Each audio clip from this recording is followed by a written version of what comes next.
मानव धर्म भाग 2 अध्याय 1 मानव उत्पत्ति सिद्धांत।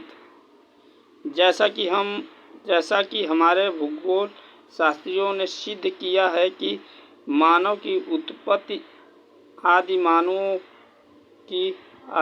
के होमो सेपियंस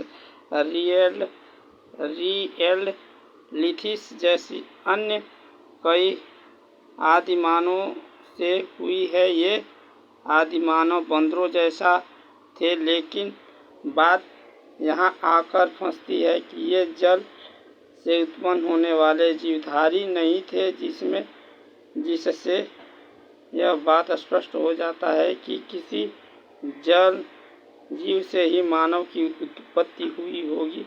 शोध के लिए आप किसी बर्तन या जमीन पर गड्ढा खोद कर उसमें जल रख दीजिए और कुछ दिनों के बाद उसमें अपने आप तमाम कीड़ा जन्म लेंगे।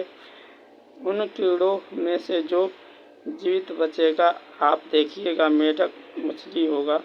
कुछ दिनों में वह संपूर्ण मेढक का रूप ले लेगा। इससे पता चलता है कि मेढक के ही किसी उत्तम प्रजाति से आदिमानव की उत्पत्ति हुई होगी, क्योंकि जीव विज्ञान में मनुष्यों का ऑपरेशन सीखने के लिए प्रयोगशालाओं में मेढक का ऑपरेशन करके ही मानव को किसी अंग का ऑपरेशन करने के लिए सिखाया जाता है, क्योंकि जो अंतरांग मेढक में जिस जगह पर पाए जाते हैं, मानवों में भी वैसे ही उसी जगह पर पाए जाते हैं। तमाम शोध पर हम इसी निष्कर्ष पर पहुंचते हैं कि जीव की उत्पत्ति के लिए संभोग आवश्यक नहीं है। बिना संभोग के ही